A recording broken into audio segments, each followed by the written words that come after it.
It's more common than you might think. We see somebody nodding their head, or they start cranking the radio up and rolling the window down and blasting the air because they're trying to stay awake.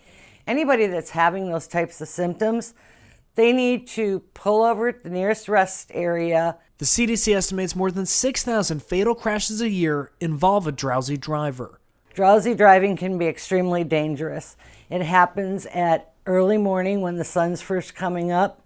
It happens late at night, and it happens in the mid-afternoon when you'd least expect somebody to be drowsy. Warning signs include yawning or blinking frequently, memory trouble, and drifting from your lane. So they've done these studies on driving and sleep deprivation, and it's been shown to be worse than driving under the influence. Lee Health sleep medicine physician Dr. Jose Colon says you should never get behind the wheel if you weren't able to get adequate sleep. If you pull an all-nighter, you didn't go into the deep stage of sleep to replenish your brain, and that can lead to cognitive dysfunction, foggy feeling.